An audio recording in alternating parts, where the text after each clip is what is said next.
Vores overordnede problemstilling er, hvilken sammenhæng er der mellem vores levevilkår og livsstil og de stigende sundhedsproblemer i samfundet.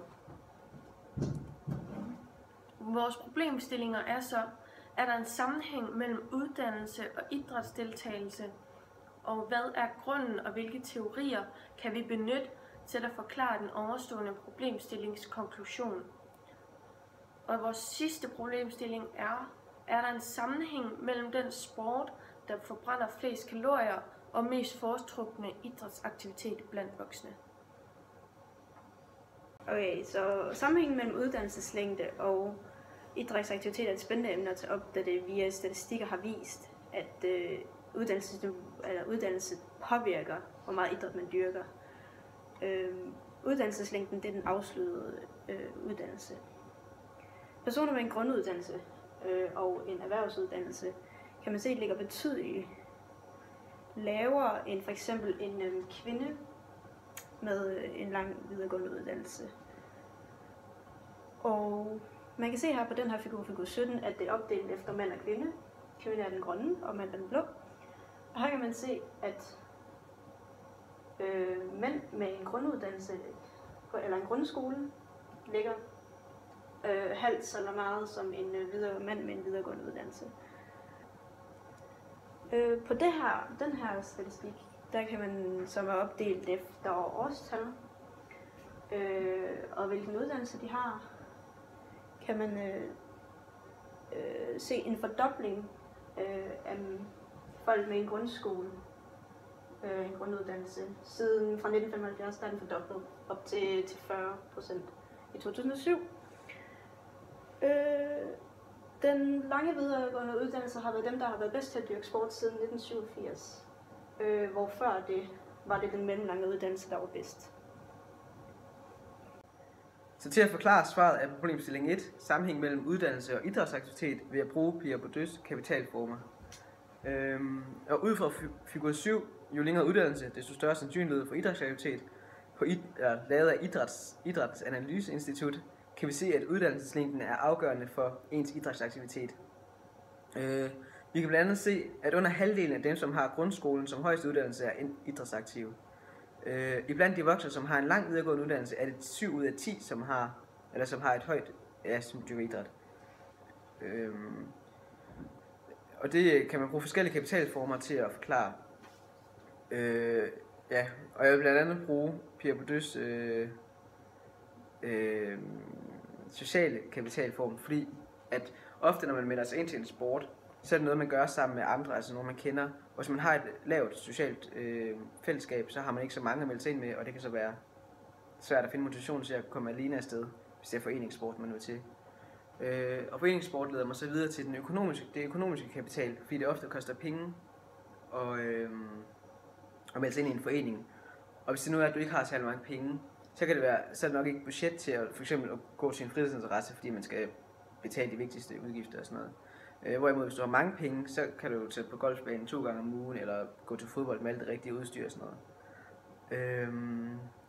Og det sidste så vil jeg bruge det kulturelle kapital, fordi igen, det er jo ofte hvad det er det enkelte individs normer og værdier. Hvis det nu ikke er en værdi at gå til sport for eksempel, så er det okay, så er det jo klart, at de ikke dyrker nogen sport. Undskyld, det var ikke kulturelt, det var habitus. Men ja, det sidste det kulturelle kapital hænger sammen med uddannelse, og derfor vil jeg også tillægge kulturel kapital også. For at finde en sammenhæng mellem den aktivitet, der forbrænder flest kalorier, og de mest foretrukne aktiviteter, er vi nødt til først at kigge på de mest populære sportsaktiviteter hos voksne. De er især præget af aktiviteter, som kan presses ind i en travl hverdag, f.eks. vandring, løb og til dels også styrketræning, som ofte kan laves i hjemmet. Eller også på vej til og fra arbejde. Dette gør sig dog ikke gældende for alle aktiviteter, da blandt andet zumba og gymnastik er sport, som man oftest laver i hold. Og de 5 mest populære sportsaktiviteter er jogging og motionsløb, styrketræning, vandreture, aerobic og zumba og gymnastik. Og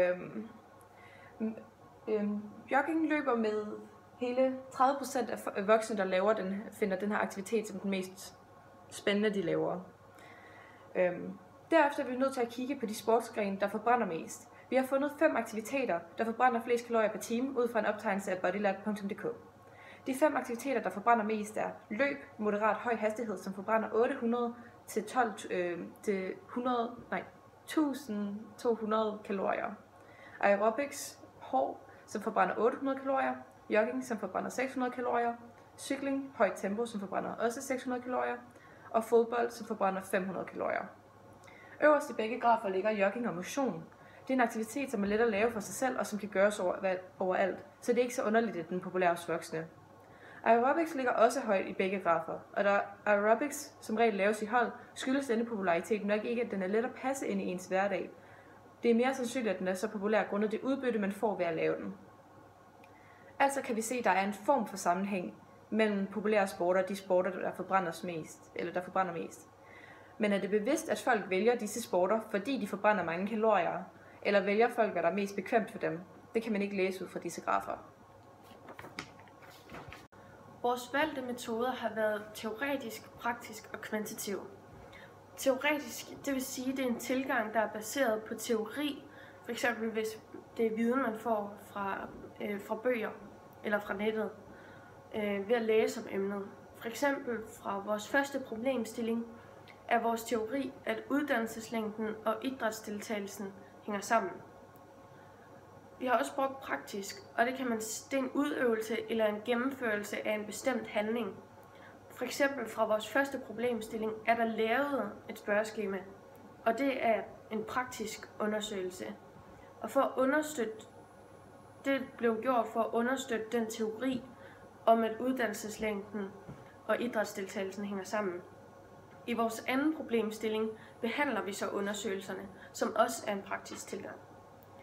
Vi har også brugt kvantitative metoder, og det vil sige, at det er en tilgang, som er mere størrelsesorienteret, som for eksempel i vores første problemstilling er der brugt et spørgeskema til at udforme en statistik i procent, og det er altså en størrelsesmængde. De andre begrebspar, som vi ikke har brugt, det er for eksempel kvalitativ, og i modsætning til kvantitativ, så vil det sige, at man får mere detaljer ud af det. For eksempel ved at spørge med hvorfor eller hvordan. Og det kan for eksempel være, at hvis man i vores sidste problemstilling skulle finde ud af, hvorfor at folk dyrker den form for sport, skulle man ud og lave en form for interview, og det er det, vi ikke har gjort grundet tid. Et andet begrebspar er observationelt, og det vil sige, at det er en tilgang, hvor man iagttager noget, som man allerede ved. Og den sidste begrebspar er eksperimentelt, og det vil sige, at hvis der sker en ændring i noget, er det noget, man ligesom kan registrere. Så der registreres en ændring, og så kan vi så arbejde med det bagefter. Og så har vi kigget lidt på styrker og svagheder, ved især at vi arbejder meget kvantitativt. Og en styrke, især ved at arbejde kvantitativt, det er, at vi kommer rundt om en stor flok mennesker. Og det er mange forskellige befolkningsgrupper, vi hører. Og det også gør så, at vi har nogle faste tal at forholde os til, sådan der ikke er holdningspræget. Men en ulempe med det er så, at vi ikke hører det enkelte menneskets begrundelse. Der kan være nogle særlige omstændigheder, som gør, at de har svaret, som de gør. Og vi kommer heller ikke til at høre folk i de forskellige grupper, men det bliver mere bare sådan en overordnet statistik.